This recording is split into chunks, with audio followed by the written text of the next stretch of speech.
The morning mist hung heavy over Windsor Castle as King Charles III walked through the ancient corridors that had witnessed centuries of royal history. It had been 8 months since his mother, Queen Elizabeth II, had passed away, leaving behind a legacy that stretched across 7 decades of reign. While the world mourned the loss of Britain's longest-serving monarch, Charles found himself grappling with responsibilities that went far beyond what the public could ever imagine. The official inheritance had been well documented. The Crown estate, personal properties, art collections, and jewels that made headlines around the world. But what the media didn't know, what even the closest royal advisors hadn't fully understood, was that Queen Elizabeth had been far more strategic and secretive about her wealth than anyone had ever suspected.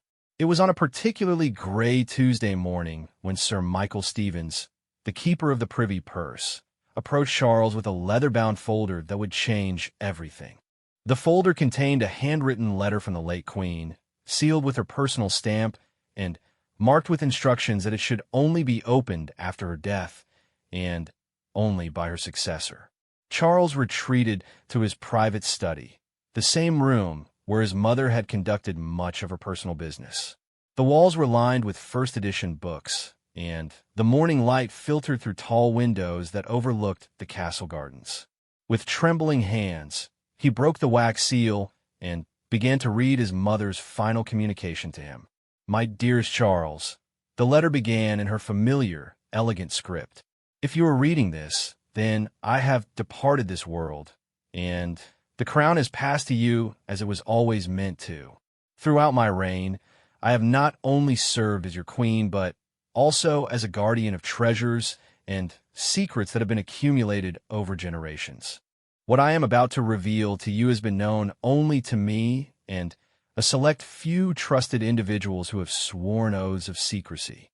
The letter went on to explain that beyond the publicly known royal wealth, there existed a network of hidden assets, investments, and treasures that had been carefully cultivated and protected over the decades of her reign. These weren't just financial investments, but strategic holdings that included everything from rare artifacts to modern technology companies, from historic properties hidden under shell corporations to intellectual property rights that generated millions in royalties. Charles felt his hands shake as he continued reading. His mother explained that she had spent years learning from the mistakes of previous monarchs who had been too public with their wealth, attracting unwanted attention and criticism. Instead, she had chosen a different path, one of quiet accumulation and strategic secrecy that would ensure the monarchy's financial independence for generations to come. The first revelation was perhaps the most shocking. Hidden in a specially constructed vault beneath Balmoral Castle was a collection of artifacts and treasures that had never been cataloged in any official royal inventory. These weren't stolen goods or inappropriate acquisitions, but rather gifts from world leaders, discoveries made during archaeological expeditions sponsored by the Crown, and items of historical significance that had been quietly acquired over the decades. Among these treasures was a complete set of Ming Dynasty vases, gifted privately by the Chinese government during a state visit in the 1980s. The vases had never been displayed publicly because their existence might have caused diplomatic complications, but their value had only increased over the decades. Conservative estimates placed their worth at over £50 million. But the physical treasures were just the beginning. Queen Elizabeth had also revealed the existence of what she called her modern investments, a portfolio of stocks, bonds, and ownership stakes in companies that few would ever associate with the royal family. Through a complex network of trusts and holding companies, the Crown had quietly acquired significant stakes in technology firms, pharmaceutical companies, and even entertainment corporations. One of the most surprising revelations was the Queen's early investment in what would become some of the world's most successful technology companies. In the 1990s, acting on advice from forward-thinking financial advisors, she had invested in several startup companies that were working on what was then called the information superhighway. These early bets on internet technology had paid off spectacularly when companies like Amazon, Google, and Microsoft became global giants. The letter revealed that the Queen had been particularly interested in companies that were developing technologies related to communication and information management, areas she understood would be crucial for any organization trying to maintain relevance and effectiveness in the modern world. Her investments weren't just about making money. They were about understanding and adapting to the changing world around the monarchy.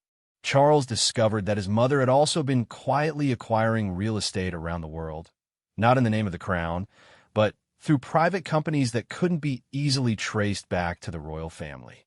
These properties included everything from Manhattan apartments to Scottish Highlands, from vineyards in France to cattle ranches in Australia. Each acquisition had been carefully chosen not just for its investment potential, but for its strategic value to the monarchy. The properties served multiple purposes. Some generated steady rental income that flowed into the crown's private accounts. Others served as safe houses or retreat locations that could be used by royal family members traveling incognito. Still others were held purely as investment vehicles, their values appreciating steadily over the years while remaining completely separate from the publicly scrutinized royal estates. But perhaps the most intriguing revelation was the Queen's involvement in what she called intellectual ventures. Over the years, she had quietly funded research projects, archaeological expeditions, and even film productions that aligned with her interests and values. Many of these ventures had not only provided knowledge and cultural value, but had also generated surprising financial returns. For example, the Queen had been an early supporter of a small documentary film company that went on to produce several award-winning nature documentaries. Her initial investment of a few £100,000 had grown into a stake worth millions as the company expanded into streaming platforms and international distribution deals. She had also funded archaeological expeditions that had made significant discoveries, some of which had led to the development of new museums and cultural sites that continued to generate revenue through tourism and educational programs. These weren't vanity projects, but carefully considered investments in cultural preservation that happened to also be financially profitable. As Charles read through his mother's explanations, he began to understand the sophisticated financial mind that had been hidden behind the public image of a traditional constitutional monarch. Queen Elizabeth hadn't just been a figurehead. She had been an active and strategic investor who understood the importance of financial independence for the monarchy's long-term survival. The letter also revealed the existence of a small group of trusted advisors who had helped manage these hidden assets over the years. These weren't the traditional royal financial advisors whose activities were subject to public scrutiny, but rather private wealth managers, investment specialists, and strategic consultants who had worked exclusively on the crown's secret financial interests. Charles realized that he was now the sole keeper of secrets that could fundamentally change public perception of the monarchy's wealth and influence. The responsibility felt overwhelming, but his mother's letter had anticipated this reaction. She had included detailed instructions for how to gradually familiarize himself with these hidden assets and how to work with the existing network of advisors to continue building the crown's secret wealth. The morning sun had climbed higher in the sky by the time Charles finished reading the initial letter. But this was just the beginning. Attached to the main letter were several sealed envelopes, each marked with specific instructions about when and how they should be opened. His mother had created a careful progression of revelations that would unfold over the coming months, each one building on the previous discoveries. As Charles sat in his study, surrounded by centuries of royal history, he began to understand that his inheritance was far more complex and valuable than anyone had imagined. The publicly known assets were impressive enough, but the hidden wealth represented a level of strategic thinking and financial acumen that would surprise even the most seasoned observers of the royal family. The weight of these secrets felt heavy on his shoulders, but Charles also felt a growing sense of admiration for his mother's foresight and intelligence. She hadn't just preserved the monarchy through changing times. She had actively worked to ensure its financial strength and independence for future generations. Looking out at the castle grounds where he had played as a child, Charles began to realize that his role as king would involve responsibilities he had never imagined. He wasn't just inheriting a title and ceremonial duties. He was inheriting a sophisticated financial empire that required careful management and absolute discretion. The first envelope was marked to be opened after reading the main letter, and Charles carefully broke its seal. Inside was a detailed map of properties and a list of contact information for the secret advisors who would help him navigate this hidden world of royal wealth. As he prepared to take his first steps into this secret financial realm, Charles couldn't help but wonder what other surprises awaited him in the remaining sealed envelopes. His mother had always been full of surprises, but this level of strategic planning and secret wealth accumulation was beyond anything he had ever imagined. The transformation from prince to king was proving to be more complex than he had ever anticipated. And this was just the beginning of his journey into the hidden fortunes that Queen Elizabeth had so carefully preserved for the future of the British crown. 3 weeks had passed since Charles first discovered his mother's hidden wealth, and each day brought new revelations that challenged everything he thought he knew about the royal family's financial position. Following the detailed instructions in Queen Elizabeth's letter, he had begun meeting with the secret advisors who had helped manage these assets for decades.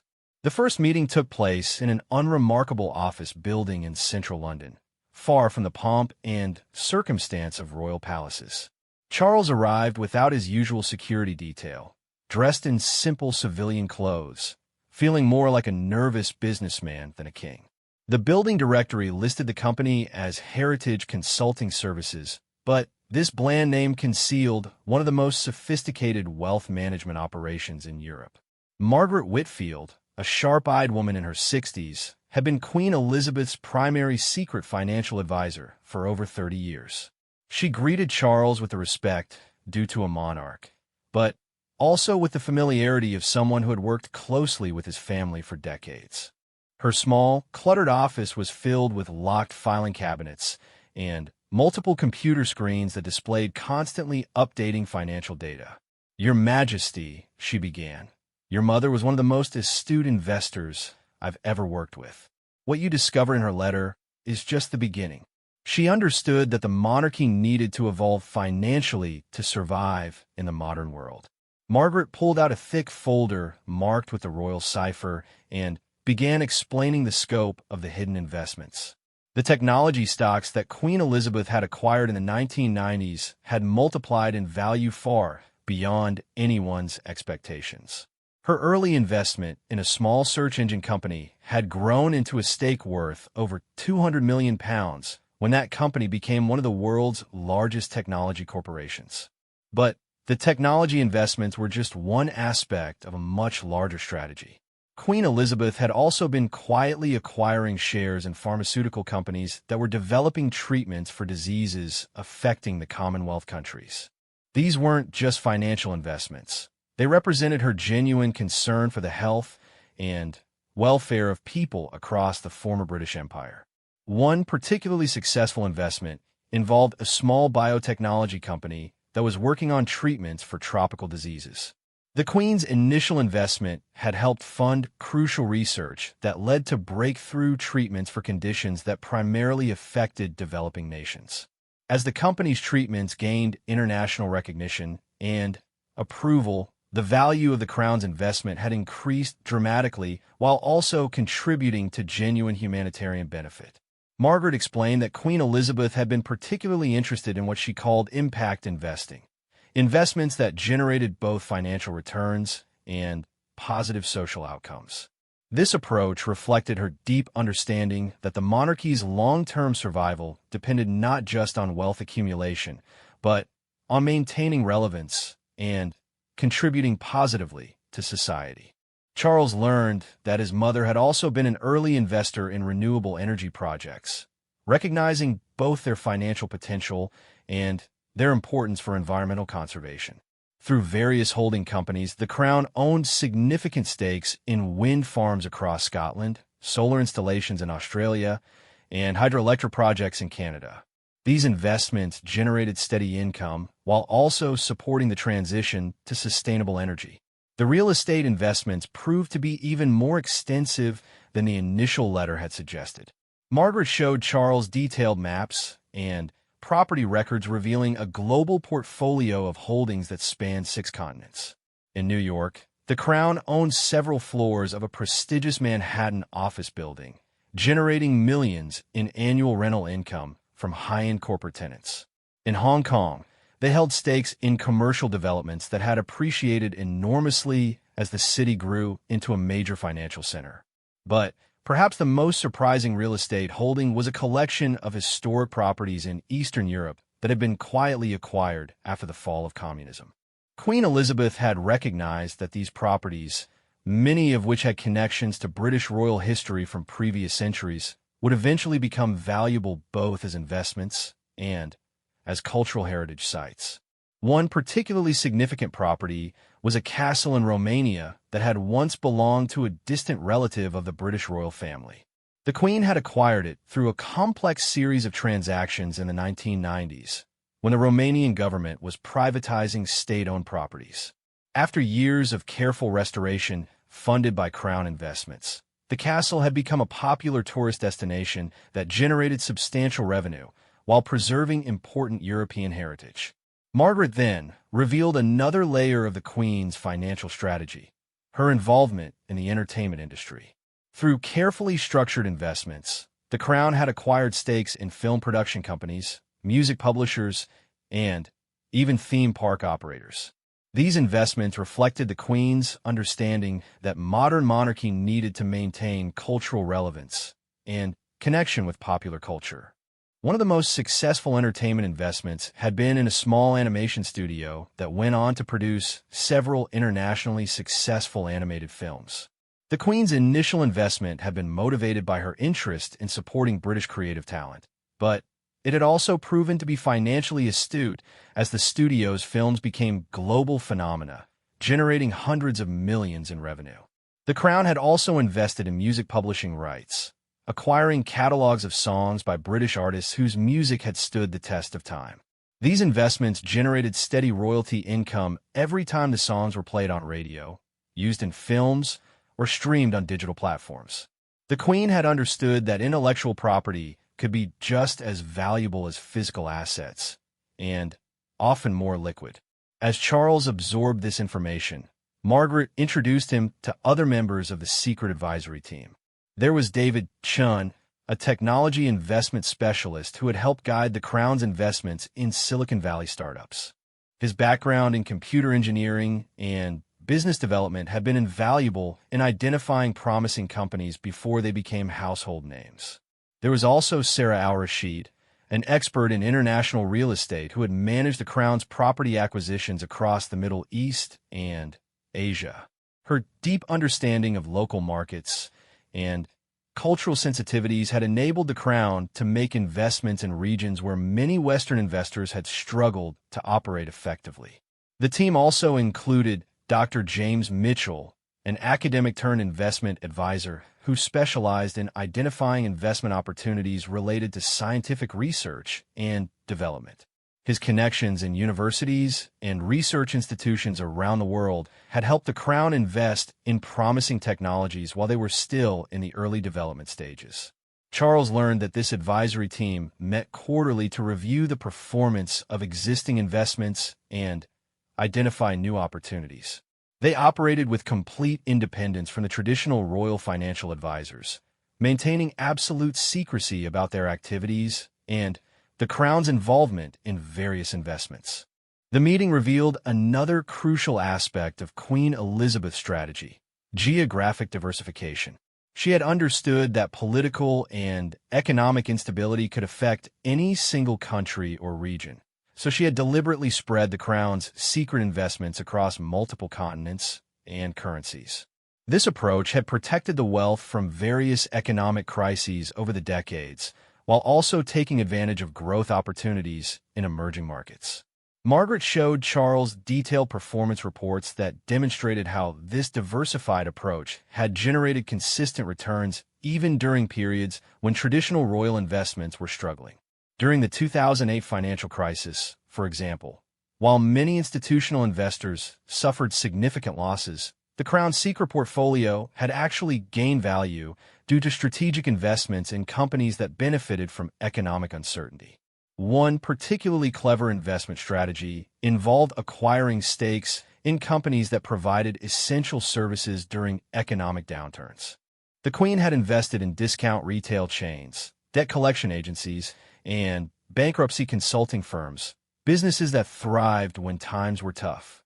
While these investments might seem inconsistent with royal values, they had provided crucial stability to the portfolio during turbulent economic periods. Charles also discovered that his mother had been quietly funding archaeological expeditions and historical research projects around the world. These weren't just academic pursuits. Many of these projects had led to significant discoveries that had commercial value through museum exhibitions, documentary productions, and tourism development. One particularly successful project had been the funding of underwater archaeological research in the Caribbean, which had led to the discovery of several historically significant shipwrecks. The artifacts recovered from these wrecks have become the centerpiece of traveling exhibitions that generated substantial revenue, while also contributing to historical knowledge and cultural education. The Queen had also funded research into the history of various royal families around the world, projects that had uncovered valuable documents and artifacts that enhanced the historical understanding of monarchy as an institution. Some of these research projects had led to the acquisition of historically significant items that had both cultural and financial value. As the meeting concluded, Margaret presented Charles with a series of sealed folders containing detailed information about specific investment categories. Each folder was marked with instructions about when and how the information should be reviewed, continuing the Queen's methodical approach to revealing the full scope of her financial empire. Charles left the meeting feeling both overwhelmed and impressed by the sophistication of his mother's financial planning. The woman who had been known to the public as a traditional constitutional monarch had actually been operating one of the most advanced and diversified investment strategies in the world. The drive back to Windsor Castle gave Charles time to reflect on what he had learned. The secret investments weren't just about accumulating wealth. They represented a comprehensive strategy for ensuring the monarchy's independence and relevance in the modern world. Queen Elizabeth had understood that financial power translated into political and cultural influence, and she had worked systematically to build both. As he entered the castle grounds, Charles realized that he was now responsible not just for maintaining this secret financial empire, but for continuing to develop it. The world was changing rapidly, with new technologies and new challenges emerging constantly. He would need to learn to think like an investor and strategist, not just a ceremonial head of state. The weight of these responsibilities felt enormous, but Charles also felt a growing appreciation for his mother's intelligence and foresight. She had spent decades building a financial foundation that could support the monarchy through any conceivable crisis or change in public opinion. That evening, as Charles sat in his private study reviewing the folders Margaret had given him, he opened the second sealed envelope from his mother's original letter. Inside was another handwritten note that began, "Now that you understand the scope of our investments, it is time to learn about the most sensitive assets of all." The third envelope from Queen Elizabeth's cache of secrets led Charles to discoveries that would test the very foundations of his understanding about royal duty and responsibility.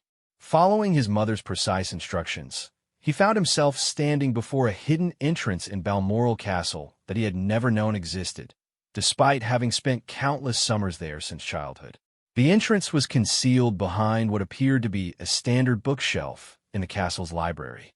But when Charles followed the specific sequence of movements described in his mother's letter, removing certain books and pressing hidden mechanisms, the entire bookshelf swung inward like a door, revealing a stone staircase that descended into darkness below the castle's foundation.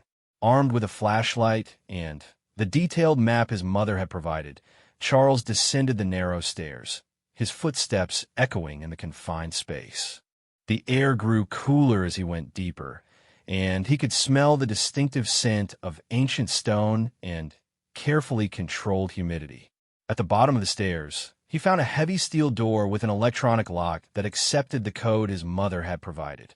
Beyond the door lay a climate-controlled vault that took Charles's breath away.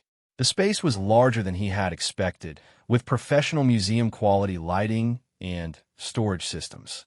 But it wasn't the technical sophistication that amazed him.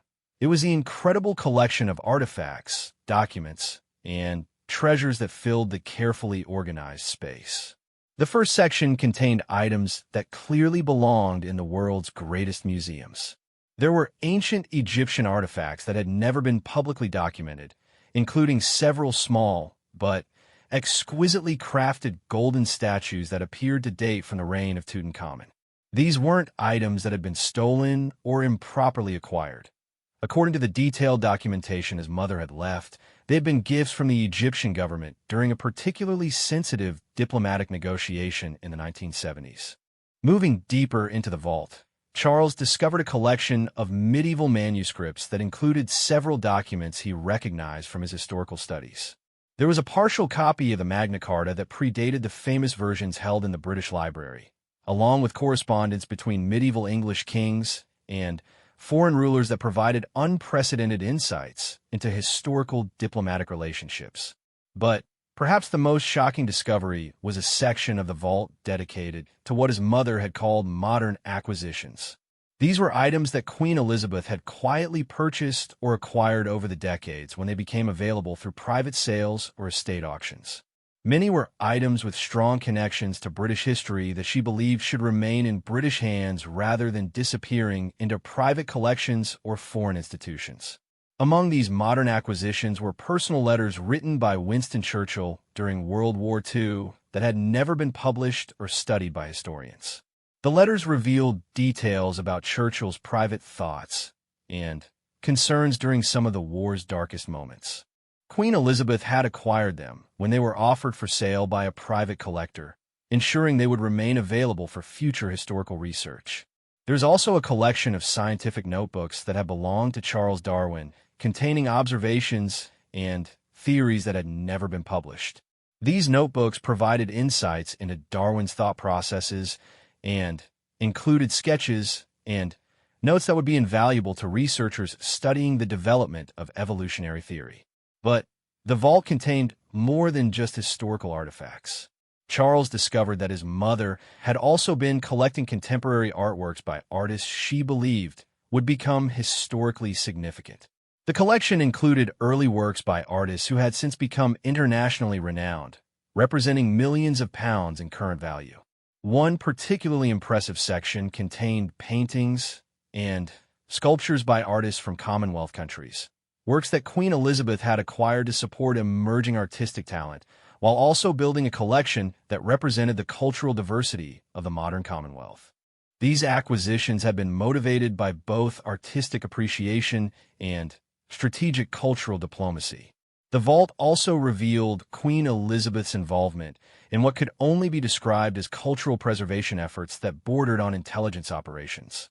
She had worked with trusted contacts around the world to acquire artifacts and documents that were at risk of being lost due to political instability, natural disasters, or simple neglect.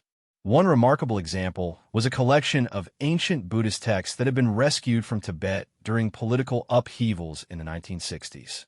The texts had been quietly purchased from refugees who needed money to rebuild their lives, and they had been preserved in the royal vault while waiting for an appropriate opportunity to be returned to their original cultural context or donated to institutions where they could be properly studied and preserved. Charles found detailed records showing that his mother had also been involved in recovering artwork and cultural artifacts that had been looted during various conflicts around the world. Working through intermediaries and cultural preservation organizations, she had purchased items at auction or through private sales, preventing them from disappearing into private collections where they might never again be accessible for cultural or scholarly purposes. The documentation revealed a sophisticated network of cultural contacts that Queen Elizabeth had developed over the decades. These included art dealers, museum curators, archaeological researchers, and cultural preservation specialists who had helped identify important items that needed protection and had facilitated their acquisition by the crown. But perhaps the most sensitive section of the vault contained what the Queen had called strategic information assets.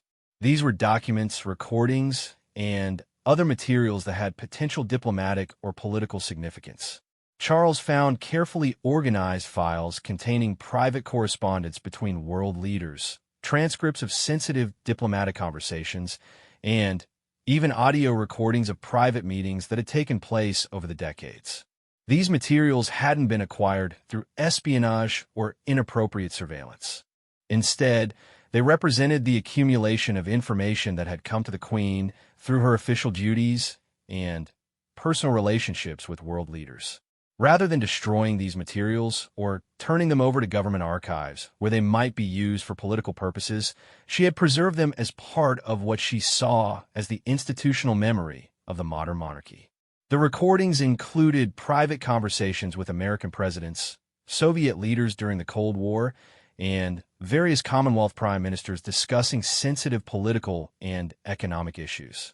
The conversations revealed the behind-the-scenes diplomatic work that Queen Elizabeth had performed throughout her reign, often serving as a trusted intermediary between world leaders who couldn't communicate directly due to political tensions. Charles realized that these recordings and documents represented a unique historical archive that provided unprecedented insights into the diplomatic history of the late 20th and early 21st centuries. The information could be invaluable to future historians studying this period, but its sensitivity meant that it would need to be carefully managed and gradually released over many decades. Another section of the vault contained what appeared to be a comprehensive collection of genealogical research and DNA analysis results related to various European royal families.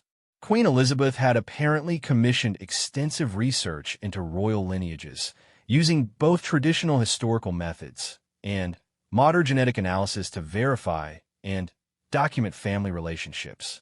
This research had revealed some surprising connections and had also identified several instances where accepted historical accounts of royal relationships were incorrect. The information could potentially affect inheritance claims and royal succession issues in several countries, making it extremely sensitive from both political and personal perspectives. Charles also discovered that his mother had been quietly supporting genealogical research projects around the world, particularly in countries with complex colonial histories where royal and noble lineages had been disrupted by political changes. These projects had helped restore cultural identity and historical understanding for many communities, while also preserving valuable historical information.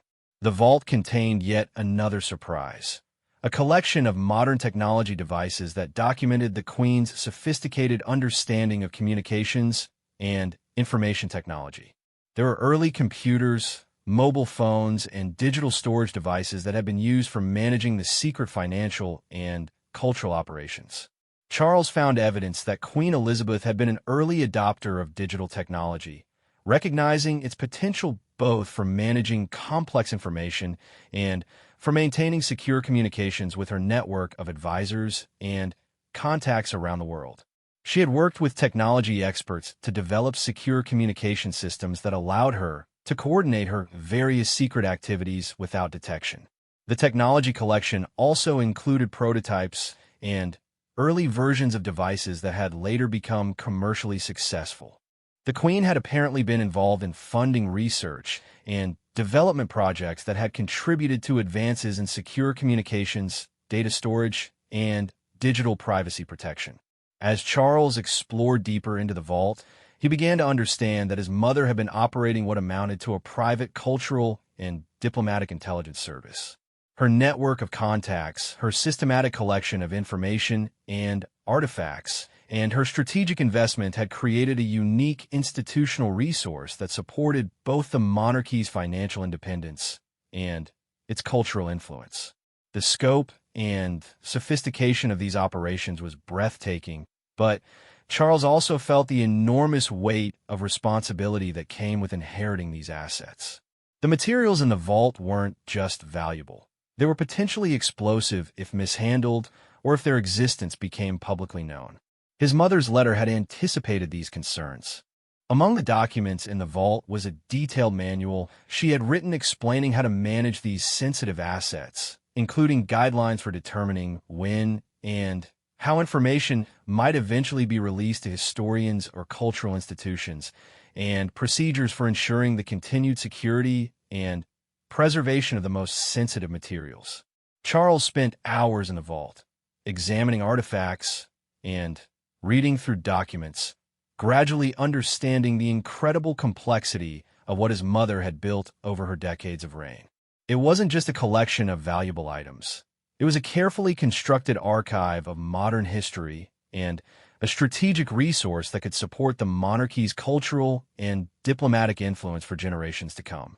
As he finally prepared to leave the vault, Charles opened a final sealed envelope that had been waiting on a small table near the entrance. Inside was another note from his mother. What you have seen today represents the most visible portion of our strategic assets. But there remain secrets that even I learned only gradually, and which you must now be prepared to understand. The fourth revelation awaits when you are ready. Climbing the stairs back to the castle's main level, Charles felt as though he was emerging from a different world.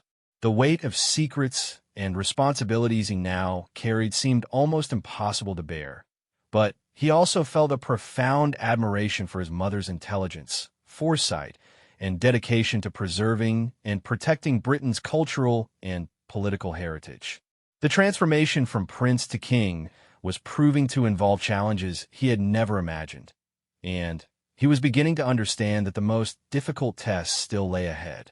6 months had passed since Charles first discovered his mother's secret letter, and each revelation had fundamentally changed his understanding of what it meant to be king. But the fourth and final envelope, which he had carried unopened for weeks, promised to reveal what Queen Elizabeth had called the ultimate foundation of our modern sovereignty. The weight of its contents seemed to grow heavier with each passing day. The instructions for opening this final envelope were unlike the others. Rather than directing him to hidden vaults or secret meetings, his mother's letter directed Charles to wait until he felt truly ready to understand the complete scope of his inheritance and its implications for the future of the monarchy. The decision of when to open it was left entirely to his judgment. On a quiet Sunday morning at Sandringham, with rain pattering against the windows of the estate that held so many childhood memories, Charles finally felt prepared to learn his mother's deepest secrets. The envelope was heavier than the others, and when he opened it, he found not just a letter, but a small electronic device along with detailed instructions for its use. The letter began with words that immediately captured his attention. "My beloved son, what you are about to learn will reveal the true foundation of our family's ability to serve this nation and the Commonwealth. The wealth, artifacts, and investments you have discovered are significant, but they are merely the visible manifestation of something far more profound and strategically important."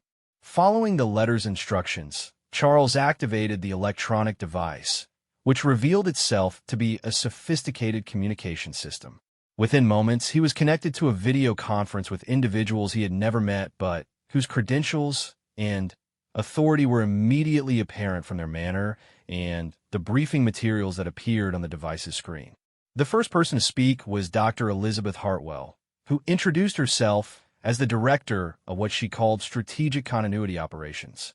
Her office appeared to be in a modern, secure facility that Charles couldn't identify from the video background. With her were two other individuals, Professor Marcus Webb, identified as a specialist in institutional preservation and strategic planning, and Catherine Morrison, whose title was simply listed as coordination and implementation. Dr. Hartwell began by explaining that Queen Elizabeth had spent her entire reign developing and implementing what amounted to a comprehensive national continuity plan that extended far beyond the traditional constitutional role of the monarchy. This plan had been designed to ensure Britain's cultural, economic, and political independence regardless of changing global circumstances or domestic political developments. The investments and assets Charles had discovered were just one component of this larger strategy. Over the decades, Queen Elizabeth had worked with a small group of trusted advisors to create multiple layers of strategic resources that could support Britain through various potential crises, from economic collapse to political upheaval to international conflicts. Professor Webb explained that the Queen had been deeply concerned about Britain's increasing dependence on international financial systems and global supply chains that could be disrupted by hostile foreign powers or economic manipulation. To address these vulnerabilities, she had quietly developed alternative systems and resources that could provide strategic independence if traditional systems failed. One of the most significant components of this strategy involved what they called distributed resource networks. Rather than relying on centralized systems that could be targeted or disrupted, the Queen had created multiple independent networks of resources, information, and capabilities that were spread across Britain and the Commonwealth. These networks included not just the financial investments and cultural assets Charles had already discovered, but also strategic relationships with key individuals and institutions around the world. The Queen had cultivated personal relationships with leaders in business, academia, technology, and cultural institutions who shared her commitment to preserving democratic values and cultural heritage. Catherine Morrison revealed that many of the technology investment Charles had learned about were specifically focused on developing capabilities that could support national independence and security. The Crown's early investments in internet technology, for example, had been motivated not just by their profit potential, but by the understanding that digital communications would become crucial for maintaining social and economic function in the modern world. The Queen had also invested in research and development of alternative energy systems, food production technologies, and manufacturing capabilities that could provide strategic independence from potentially unreliable international suppliers. These investments have been structured to appear purely commercial, but they have been strategically chosen to support British self-sufficiency in crucial areas. Dr. Hartwell then revealed perhaps the most surprising aspect of the Queen's strategy, the development of what they called cultural preservation and continuity protocols. Understanding that Britain's influence in the world was based not just on economic or military power, but on its cultural and intellectual contributions, the Queen had created comprehensive systems for preserving and protecting British cultural heritage even under extreme circumstances.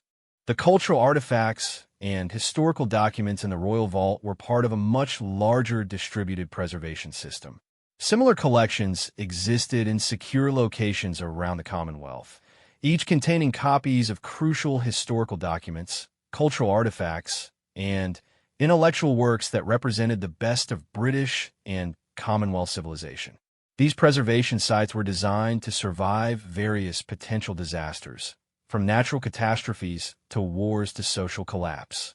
Each site contained not just data collections, but also the knowledge and resources necessary to recreate and restore British cultural and intellectual traditions if they were threatened or destroyed in their original locations. The Queen had also established what Professor Webb described as institutional memory preservation protocols.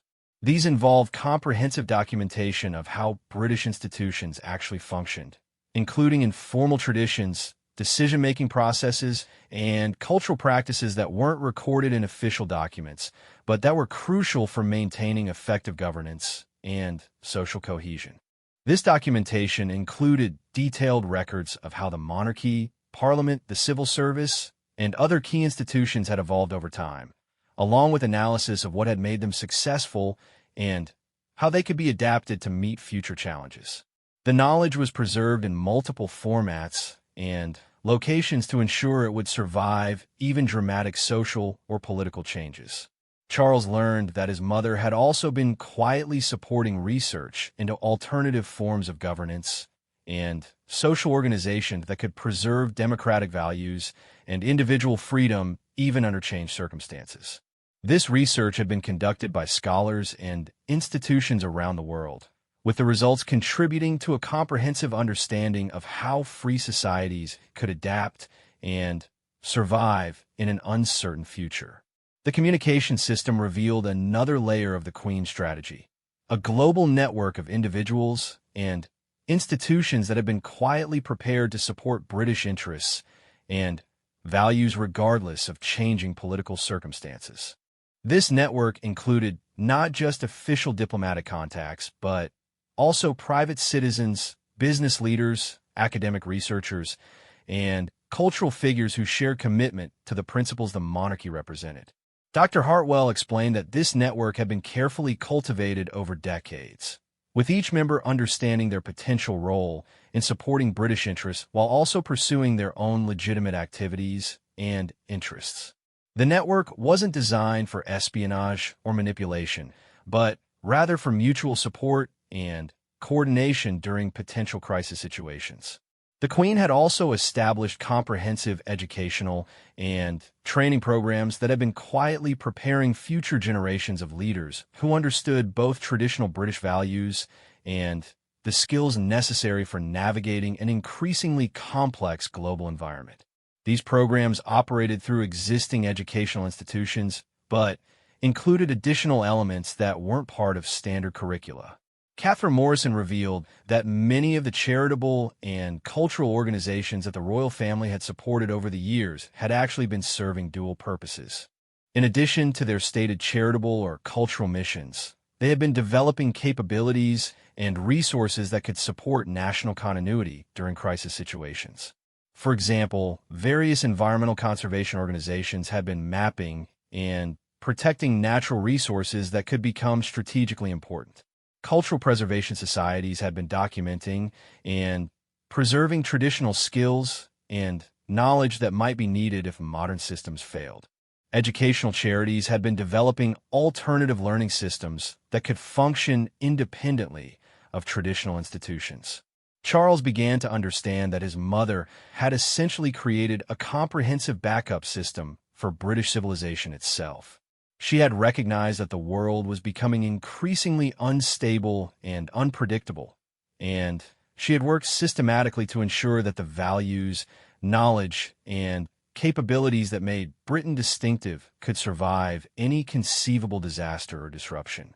The scope of this planning was breathtaking, but it also created enormous responsibilities for Charles as the inheritor of these systems and resources. He wasn't just becoming the ceremonial head of a constitutional monarchy. He was becoming the guardian of strategic resources that could determine Britain's ability to maintain its independence and values in an uncertain future. Dr. Hartwell presented Charles with a comprehensive briefing document that outlined his responsibilities for maintaining and developing these strategic systems. The document included detailed protocols for different types of crisis situations, contact information for key network members around the world, and procedures for accessing various resources and capabilities. But perhaps most importantly, the document emphasized that these resources and systems were designed to support and strengthen democratic institutions and processes, not to replace them.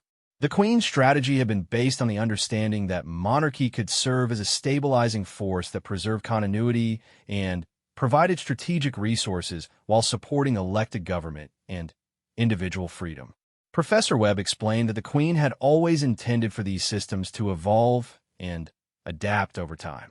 Charles would need to assess changing global circumstances and modify the strategies and resources accordingly. The world his mother had prepared for might not be the world that actually developed, so flexibility and continuous adaptation were essential. The communication system also revealed that Charles wouldn't be managing these responsibilities alone. The network of advisors and specialists that had served his mother would continue their work, providing expertise and support for maintaining and developing the strategic system she had created. As the briefing concluded, Charles felt overwhelmed by the magnitude of what he had inherited, but also inspired by his mother's extraordinary vision and dedication.